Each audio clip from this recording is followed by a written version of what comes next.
Throughout the year at top speed, these drivers grind off the dizzying miles to make sure your Chevrolet runs smoother, faster, and farther for a longer time with economy and comfort.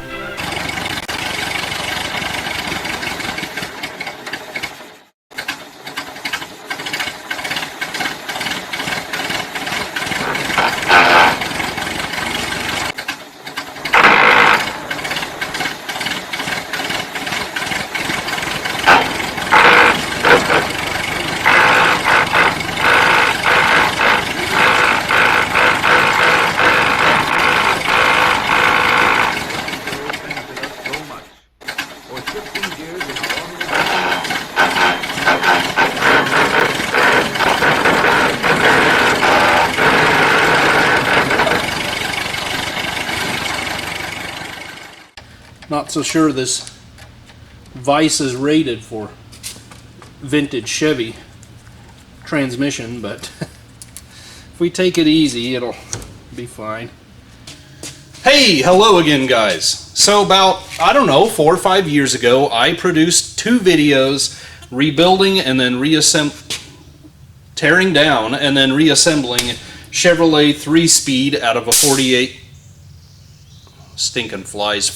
That has got to be one of the more popular videos as far as the guys DIYing it up at home, and they have questions and concerns over their own transmission, which is great. That gets me a lot of emails usually, and I try to answer them the best I can. It kind of a challenge sometimes when I'm here and you're there, you know, and I can't see what's going on. But I am always happy to help, and it's awesome that you guys are doing it yourself. However, that video, or those videos, were a little lackluster. You know what I'm saying? It was one of my first ones. The camera was lousy, the lighting, the sound, the editing was just downright embarrassing. I mean, a 6-year-old these days can do better on their phone. But anyway, what I'm hoping to do is tear this down and rebuild it all in one video this time. Just go through it as quickly as we can, be as thorough as we can, and if you need to, you can always go back and watch those first ones, and I hope you see a little bit difference in production quality, but nevertheless, you can use that as a supplement.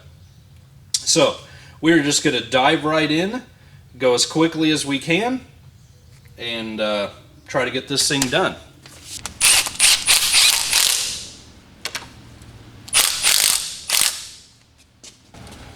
Oh yeah,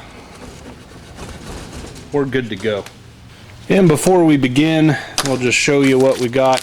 I think everything here that I bought is from Chevs of the 40s. So your gasket kit, of course, that comes with the U-joint, the ball, the shims, the cork gaskets, everything you need for the front end of the torque tube. U-joint, small parts kit, cluster bushings. The only thing I need is for the shift, the linkage shaft seal. I forgot to get that. Let me just move you. And that goes right here, inside here. I had to get that later last time too. I forgot about it. I don't know why they don't include them with the gasket set that really should be, or one of the sets. But nevertheless, I will have to order one of those. Actually, I wonder if I ordered 2 last time. I may have one sitting around. Oh, this is Chevs of the 40s. Why was I thinking the only place I could get these was filling station? Okay. 100% everything is from Chevs of the 40s. What, sir, is your major malfunction?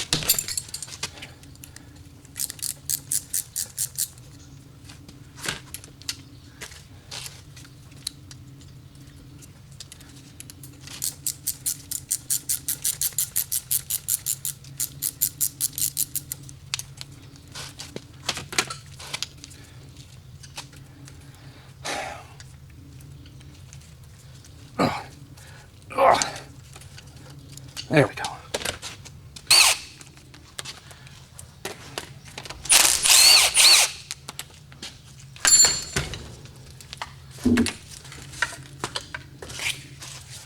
These two are for your slide mechanism on the inside, so they can stay at the moment.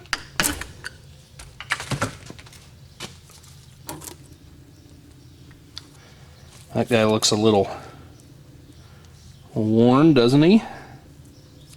Eee.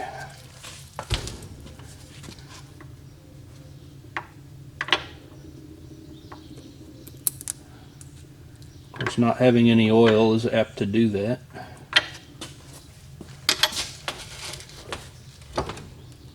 Oh.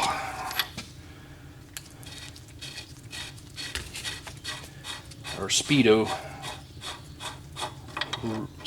reader. And I'm going to swing around this side and get our U-joint out of here.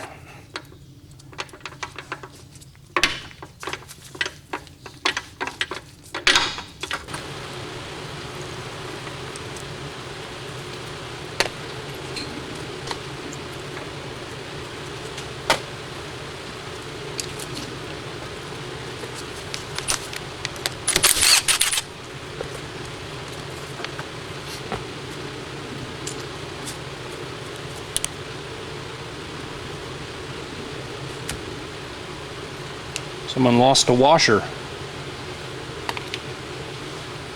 Tweren't me. What an excellent vise.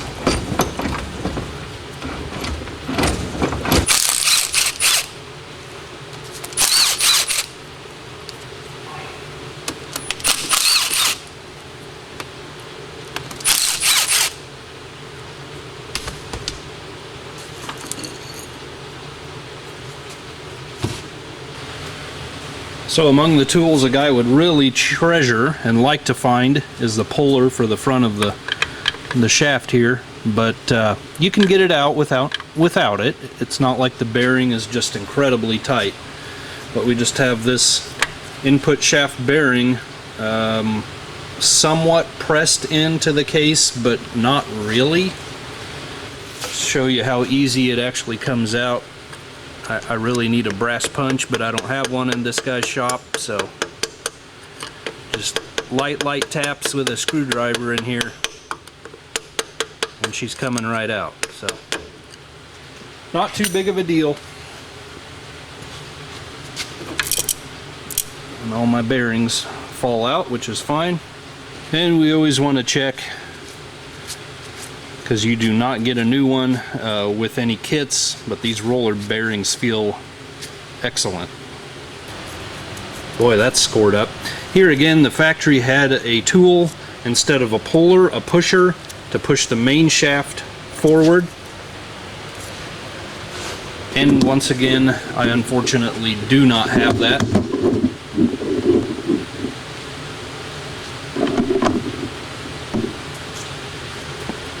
So we use brute force.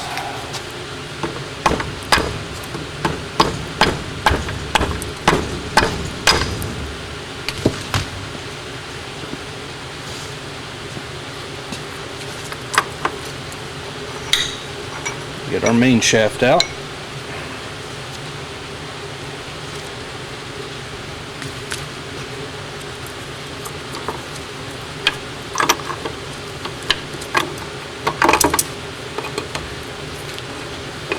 Get our synchro hub out.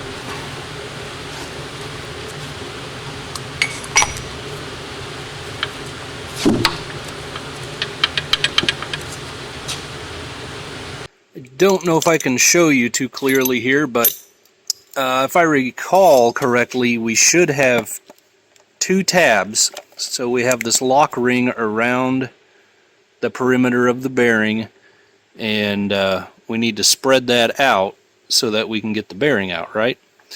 Well, on the right side of the screwdriver we've got the little tab hanging down. On the left side there is none. I believe it's broken off. So that's going to be a bit of a challenge to get that to work right.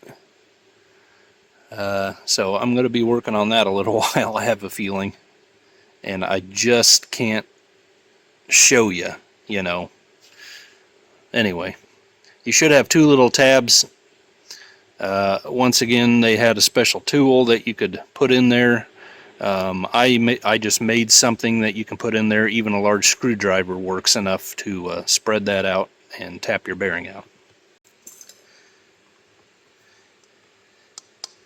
Get enough screwdrivers, you can accomplish anything, right?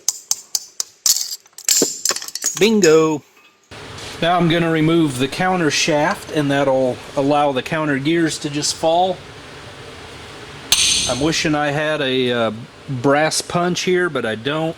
I'm just using the soft steel one like they suggest using in the manual.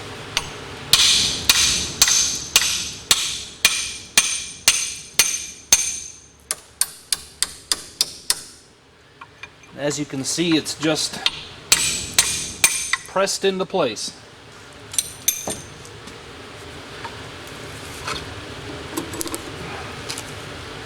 There's our shaft. It's dripping a lot of oil for some reason.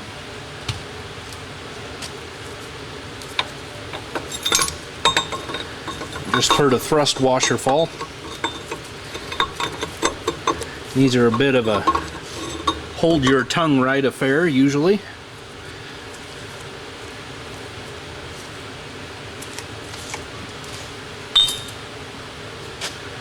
Alright, get the thrust washers out of here.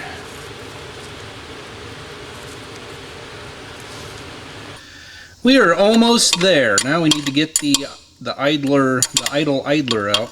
And we got an expansion plug clear in the back here we need to drive out. So I do have this special tool for that. I don't want to brag, but I made it myself. It's a bent piece of metal. But I wrote on it offset punch so that I would know.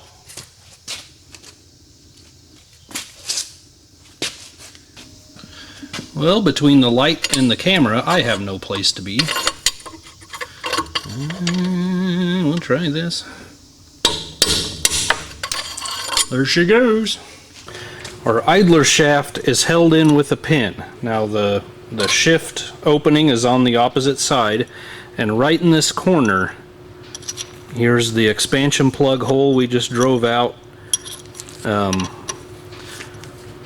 So this is located if your case is really dirty yet or whatever and you can't seem to find it. It's right here in this corner.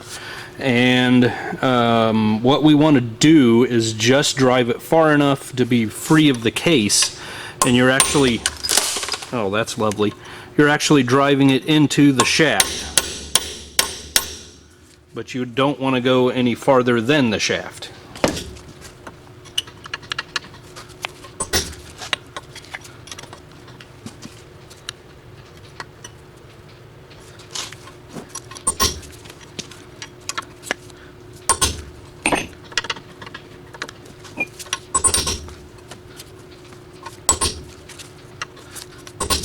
How thick is this thing?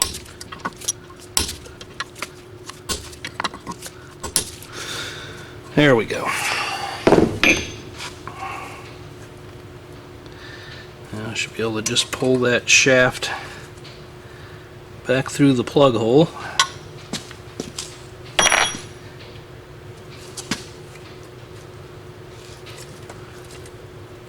If it'll let go of my pinky, there we go.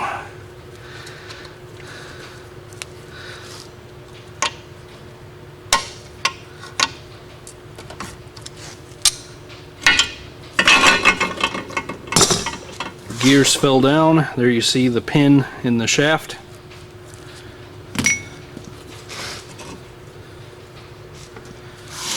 Got our idler gear, thrust washer,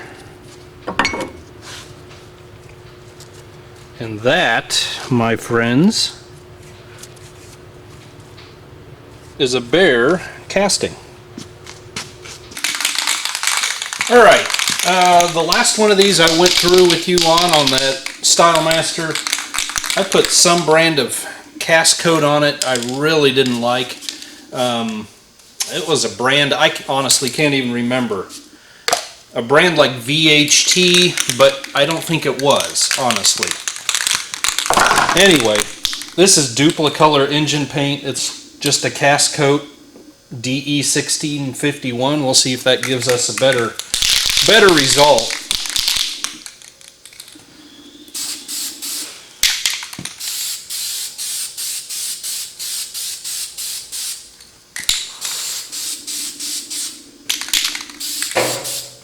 I mean, it looks nice. Why is it getting all over me though?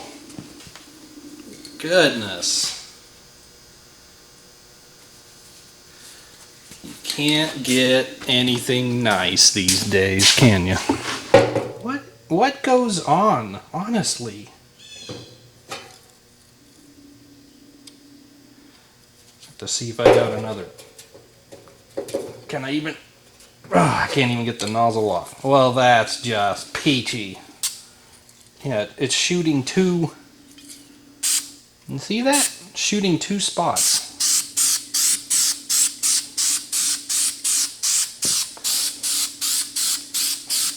I guess I'm just making a mess, huh? Okay, now we're going to tackle one of the bigger jobs. Well, not one of the bigger jobs. One of the more common jobs that I have received comments and questions about, that because I did not do it on that previous transmission. I did not feel the need to do it. As I've been cleaning up the parts for this one, we washed out an awful lot of brass dust, you know, from these things. You know, they're still with us, and I need to clean them up, but we got them, you know, we got them. We're here right now, so we might as well replace them. So what you got to do is you've got a snap ring just like what holds your rear bearing in. You got a snap ring in a groove in the cone here, and so you've got to get down this very, very small slot and expand that ring in order to slide the cone out. Now, they had a special pliers back in the day, of course. That's another tool we do not have, at least not yet. Let's see if we can pick this up. Yeah, right in there. You can see a gap in the ring, and we've got to spread that open somehow. Very narrow. If you have a shop helper, you can probably get in there with a couple of picks and spread that apart while someone else pops the ring out. You can probably even work like this on the vise, supporting it on the very end, spread it open, and the cone will fall out. Just be sure you catch it with a box or a rag or something so it doesn't get damaged falling to the floor. Working by myself, we can usually get, you know, using one of these little kits, snap ring kits. They got a 45-degree angle jobber on there, and we can usually get in there and get that to snap in. I think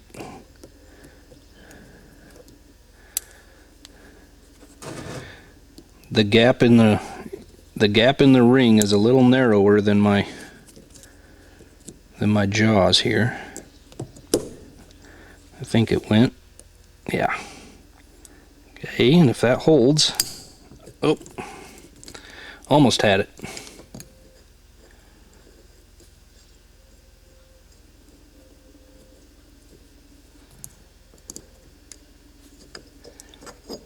There we go. Guys, I want to apologize because if you look in your manual, I think I tend to refer to things a little bit opposite of what they do, at least as far as synchronize a ring. What they're calling a ring, I'm calling a cone, because of the obvious shape that it is. And then I refer to this piece, I think they just call it a clutch sleeve, synchronizer clutch sleeve or something like this. I call that the ring. Chevs of the 40s calls it a ring as well, so I guess I'm vindicated there. But just so you know, when I say a cone, I mean the ring. When I say when I say the ring, I mean the ring. Does that make sense? I'm going to get my snap ring out of there. The best we can do is hope that we can find these and replace them if we need to. Now in the manual they say you can drop that down in there, and if it rocks around it's probably shot.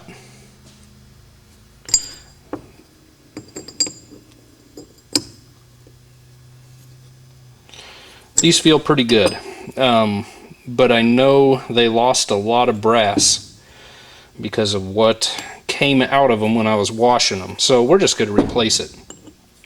Now you can't get to the back side of them just because of how the inner bore is. So we need to collapse them so they fall out of there. And most likely when we do this, it may just eventually break.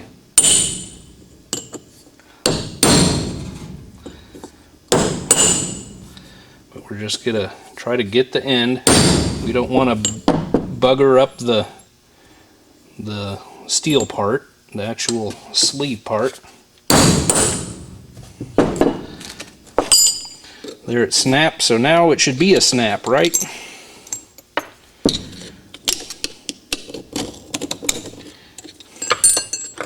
Out she comes. Okay, they also have provisions for a very small straight punch, which I cannot find in this shop. So it didn't matter for me, but it would be very small indeed. And I bet you're going to end up breaking the ring anyway. But they've got, what, 3 or 4 or 5 holes around the perimeter that you can probably get something up in through there. This one's a little easier, but that's even straight on. See, and all you're going to accomplish is just beating the ring in to collapse it just like we did.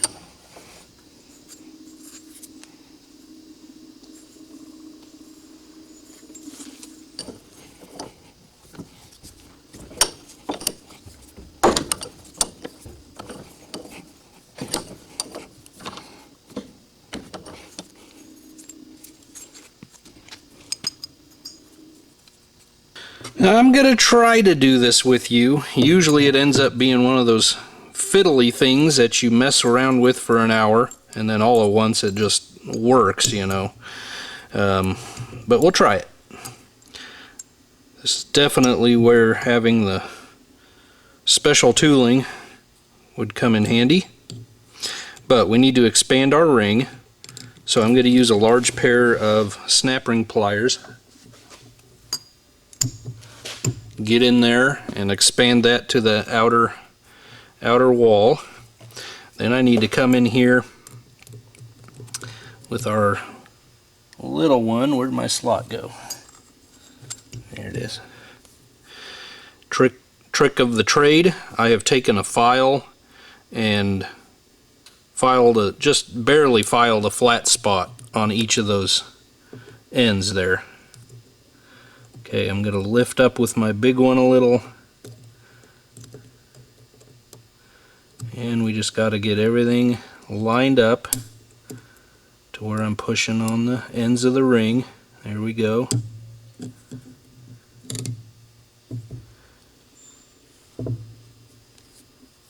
Open that up as far as we can, and hopefully this bottoms out.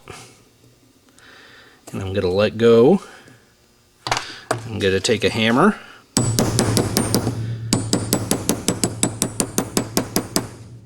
hopefully that jiggled into place, and it did. Hey, that wasn't too bad. And they are in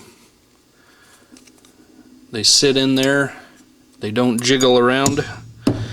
So that should be good to go. Alright, so we're going to put the new seal in now. The new modern seal, much narrower than original.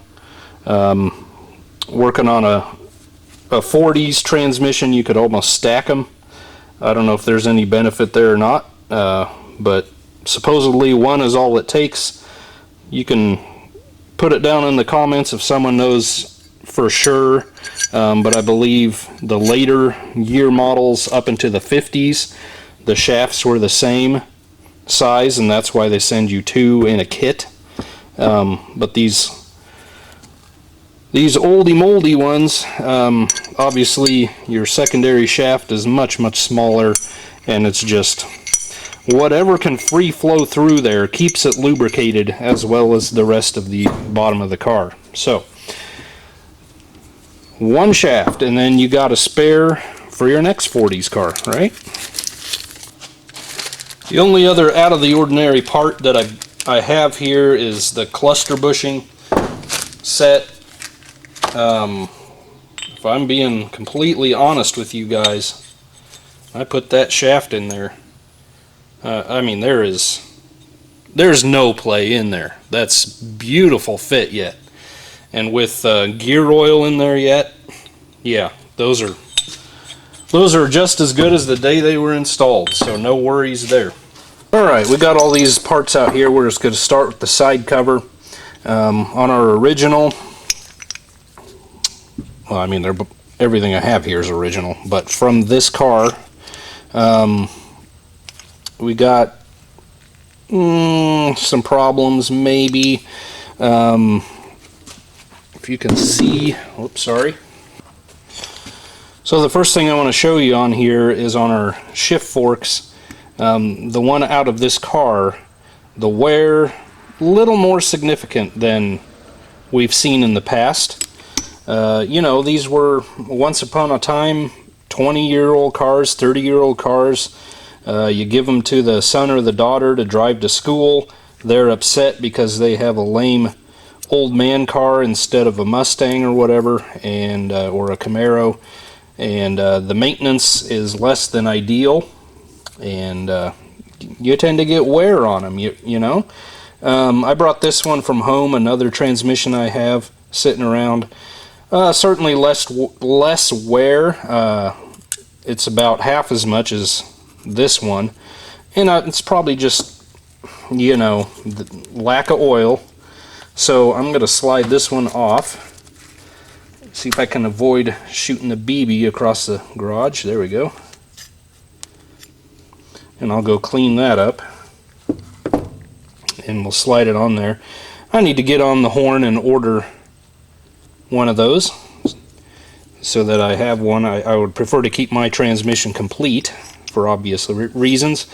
The only other issue I thought I had here, I thought when I cleaned it up we had a crack going on. That just looks like you know, the old-timey timbers and wood that worms have been into. You see that sometimes? It's what that looks like. I think we just had a chunk of... What are you doing? Sorry, got a dog. As I was saying, that just looks like a piece of debris got in here at one point and was just a victim of the mechanism working back and forth on it. So I think that is perfectly fine. Well, I sincerely hope I can do a better job of the real show than the practice run. I was just trying to put the ball back in here on this salvaged one, and it shot right into the trash can over there. So now I get to dump that out and run through it with a magnet. We'll do that later. A little Earl on the bottom here.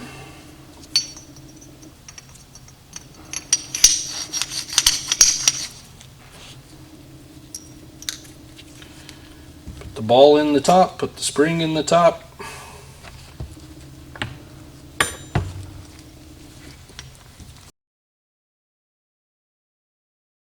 I think I should come from the other direction. We got a little concave piece there, edge there.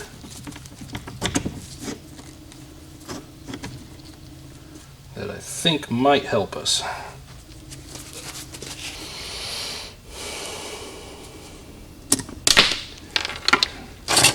This does not bode well. Get a bigger screwdriver.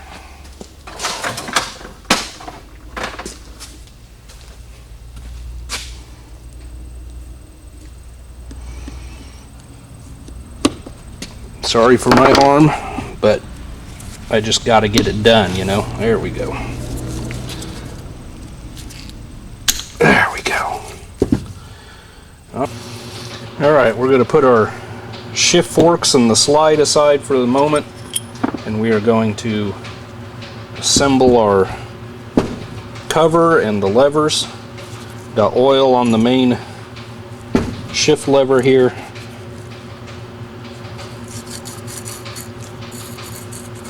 Nice tight fit, that's for sure. Put that in there. Oh, pop my seal out.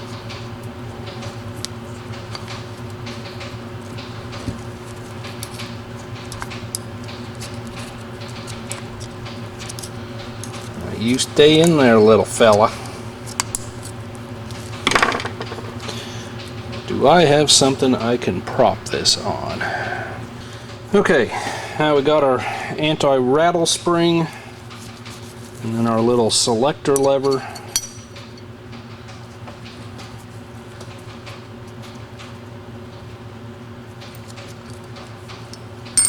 You can see that was wearing on this side, might as well put it back the same place. And then we put that,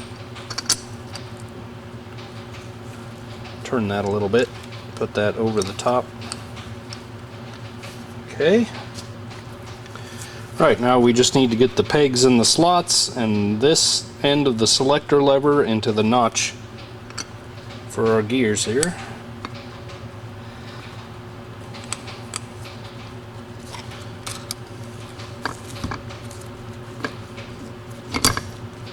Bit of a dance. Now our two center bolts, hold it on. You knew that, didn't you?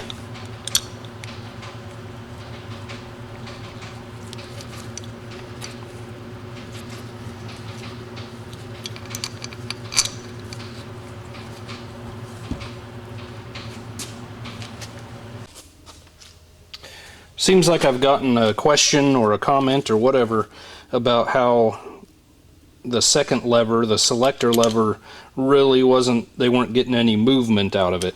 And no, you're not, because all you're doing is moving between the two, right? So you have about a 1/4 inch movement, and that's all it needs. So there you go.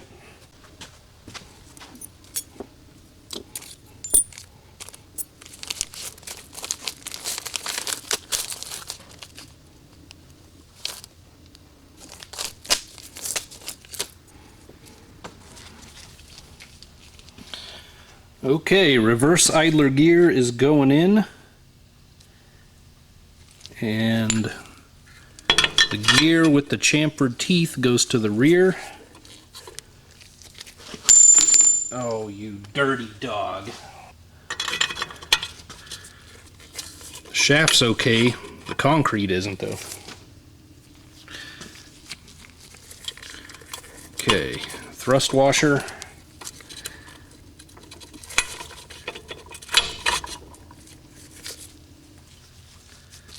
Other thrust washer.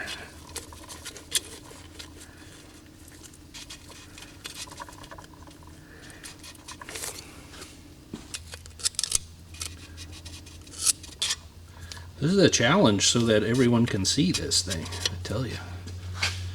Alright. Now we've got to turn our pin, turn our shaft so our pin lines up. Can you see the end of that? Not really. But we're about inch and a 1/4 going through that pin. That pin is on an angle, the hole for the pin. And you got to make sure you get that shaft the right orientation so that hole is lined up. So I'm now going to drive this pin in.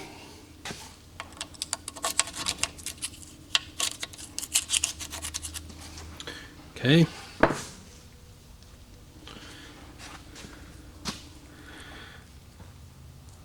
And they say to peen it to prevent leaks. I'm going to do a little more than that. Let's get it started here.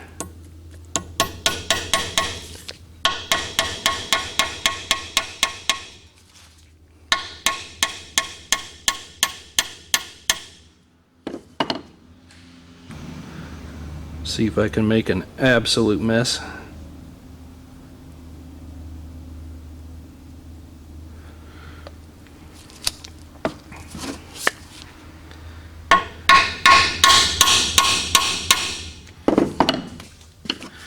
Yeah, a little Permatex gasket maker.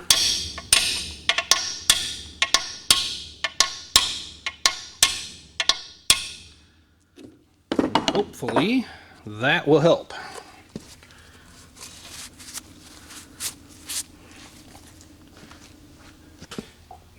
Now I'm going to put the expansion plug right back in there, and I'm going to use the same stuff here. I think this would be more likely to seal than that pin. But we're here and we can do it, right?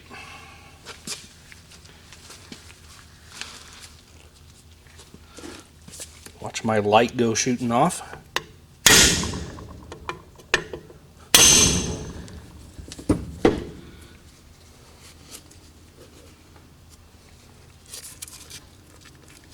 Nice and tight. I'm going to give it a couple more just to be sure.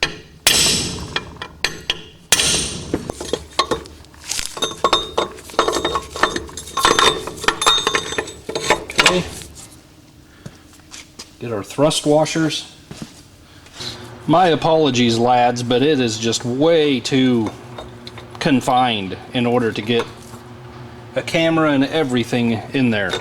But I sneak what I find just as easy. You don't really need special tools. I sneak the thrust washer in there. I hold it with my finger. I get the counter gear lined up. The two gears closest together go towards the front.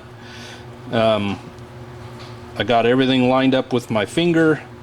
Make sure there's oil on your shaft. Get that going. You got a hole back here. Put your thrust washer down in between the case and the counter gear back there.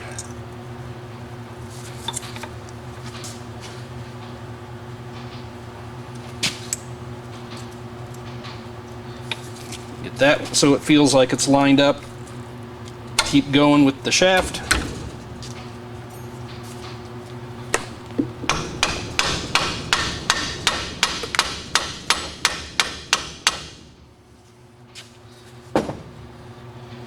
And you're good to go. Okay, we've got a step in the end of the front end of our counter gear shaft. That step, the lower part, let's say, needs to be towards the top because our bell housing comes right across here and it keeps this from turning. And this lower part also needs to be pretty well flush with the case. I think they say 64ths of an inch lower. That's being a little persnickety, I think, in my book. One of my regrets on the previous one I rebuilt, 48, was doing this. I'm going to put some Permatex in the hole on the back and the shaft on the front. I'm going to tap it in and hopefully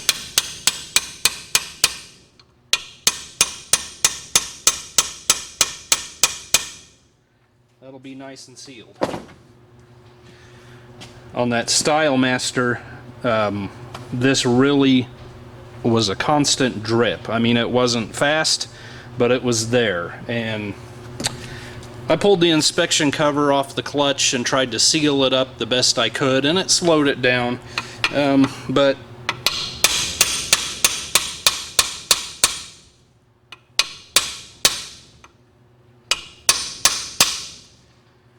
when a guy's just gone through something, you know, you want it to do better than that. And I realized that was daily life, you know. Even new cars would drip oil, and that's how it was. But I want to do better if I can, and I think I can do a little better. So, because our lock ring was broken, one of the tabs, I just took it to the grinder and ground it flat. So hopefully it's not so much of a fight. It's still going to be a little bit of a struggle.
Alright, main shaft going in.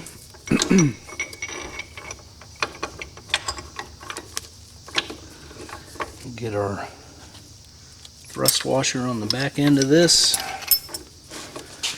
Line it up with that bearing we just installed. Get all our lugs lined up correctly.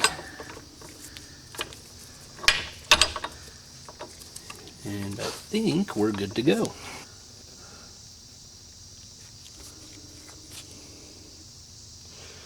We're going to replace our 14 needle bearings.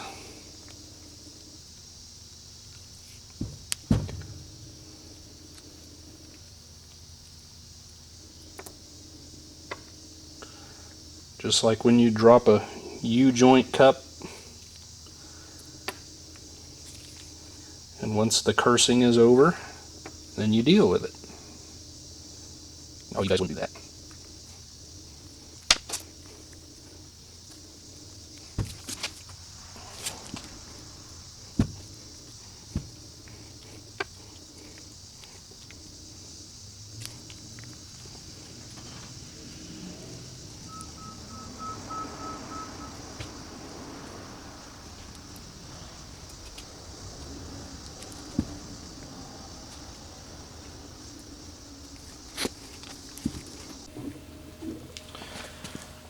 Make sure your main shaft is all the way in through the rear bearing.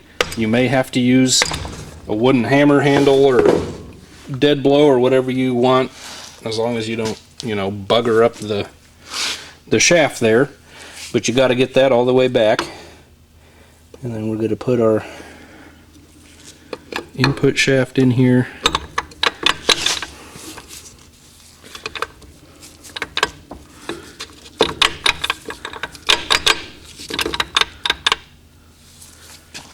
Okay, start this bearing.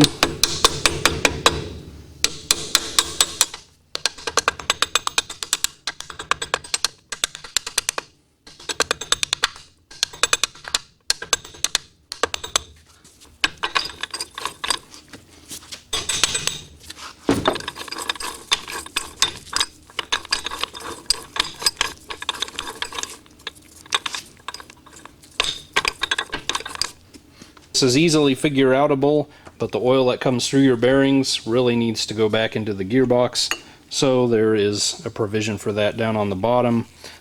And just line it up, feller. Got my paper gasket stuck on with the Permatex. Get these bolts in.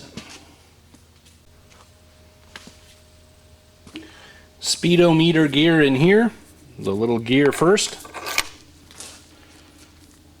Then our driven gear going to the cable. I just take the precaution here to put some Teflon on the threads.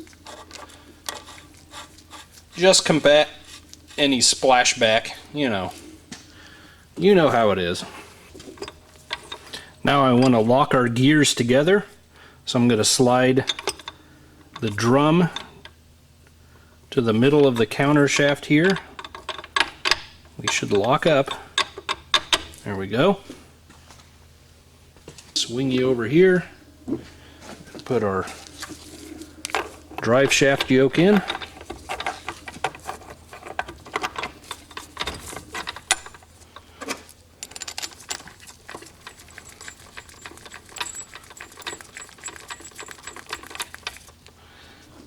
Where do you think you're going? Anyway,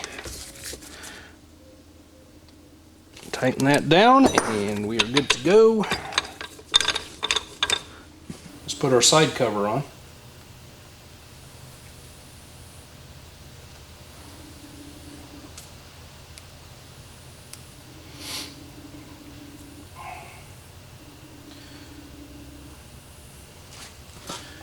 Okay, I've checked the spacing of my gears, and it all should go in just like that.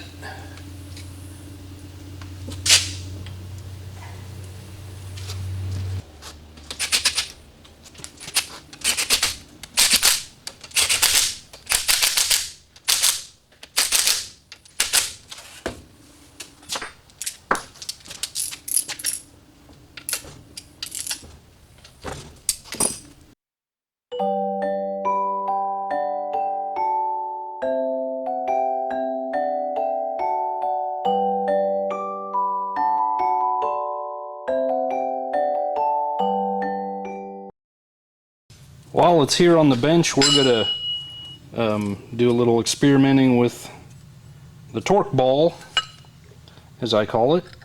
Just figure out what shims we need so that when we go together under the car, we're not laying under there trying to have to figure it out.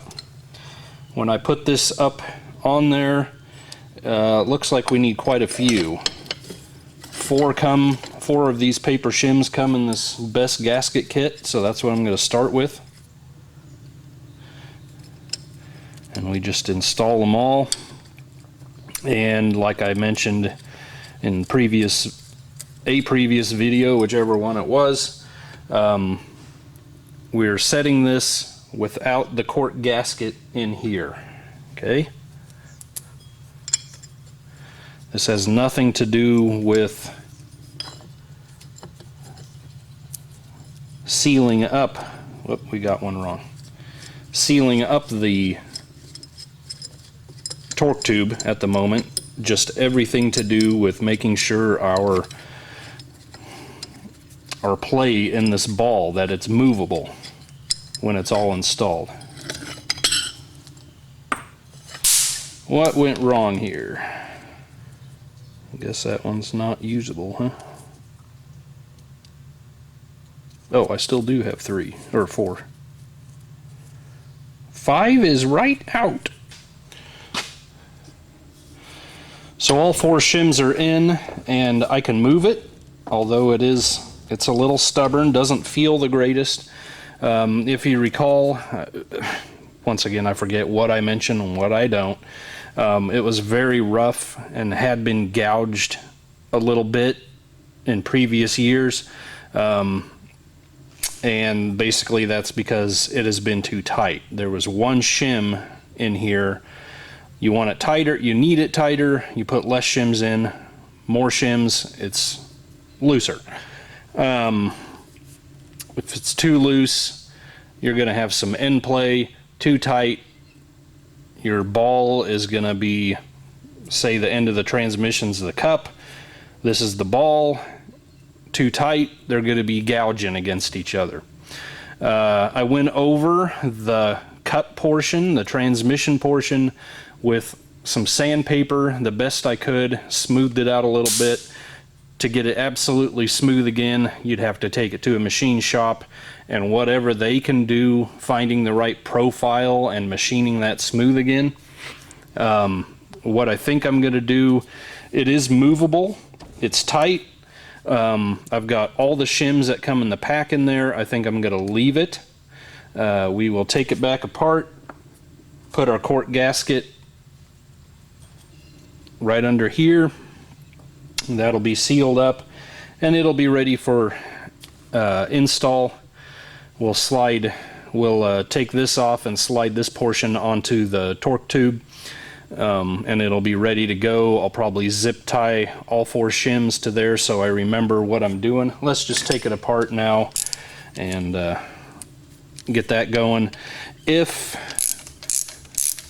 Probably what I'm thinking, since it is a little rough and has been gouged out in the past, I'm going to leave all 4 in there, and as it gets driven a little bit again, it may loosen up over time. They may reseat and wear into each other a little bit.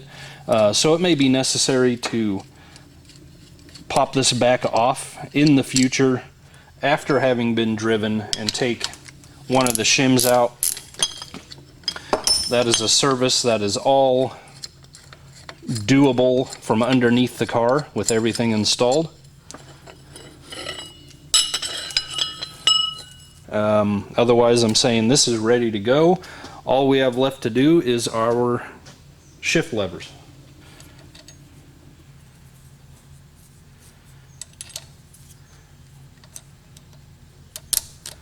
Little one goes like so. If a guy could get his fat fingers to do something. Come on, you're supposed to be educated fingers.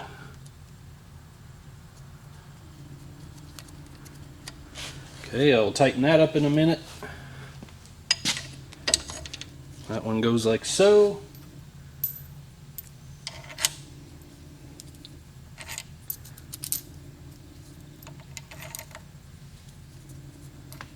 I would really like another washer on there. Well guys, that's pretty much going to have to do it. Basically, rebuild and refresh of your Chevrolet manual 3-speed from 37 to mid 50s-ish, depending on what parts you're looking at. Basically complete, except for bushings we decided we didn't need, bearings we decided we didn't need, all of which can be found from a parts house for these things. Chevs of the 40s, filling station, so forth and so on. I have no specific loyalty to anyone. When I'm working on something, I actually usually give my local parts store first chance if I think they might have it. Rock Auto surprisingly can be a good resource for parts on old things. eBay, you know the deal. I just keep mentioning and keep buying stuff from Chevs of the 40s because once you've done it and you have a good experience, why not go back, right? So that's the only reason I keep mentioning them. I have not put any gear oil in it. All the plugs are in with Teflon. I will probably wait until I get it installed, just like I did on the StyleMaster. And through the tunnel access cover on the inside, I'll pull the speedometer unit out and fill it through there. That is just as easy as anything. Otherwise, I would just have a mess of gear oil coming out the back end here. Don't need that when we're installing it, right? I hope this was a little bit better video as far as you being able to see what's going on and a little more thorough.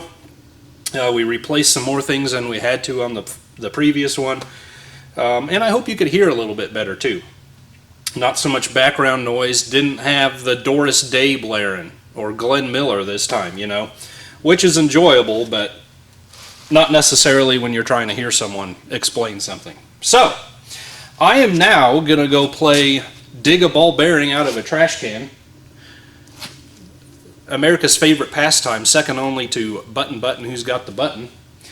Or rather, dump a trash can out and get a magnet and try to find it. But either way, I really thank you for joining me. Thanks a lot, guys. God bless you. See you on the next one. Can't wait to get this thing going. Oh, and I forgot to repeat the shameless product endorsement. If you want one of these 3-speed transmission vice stands, I will have, I hope, 3 more up on eBay by the time you see this video. I need to have more cut out. I'll just do my best, guys. But if you want one, I will have a few more up on eBay. Just search for J-934.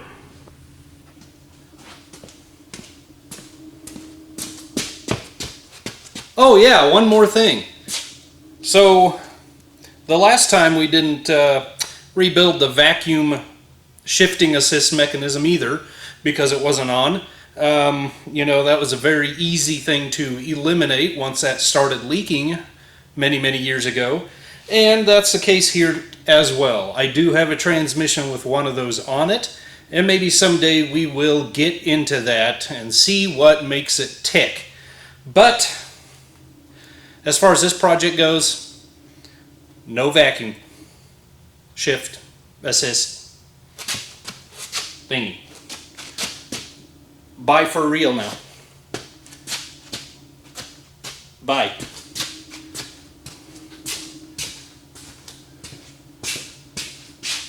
I miss you.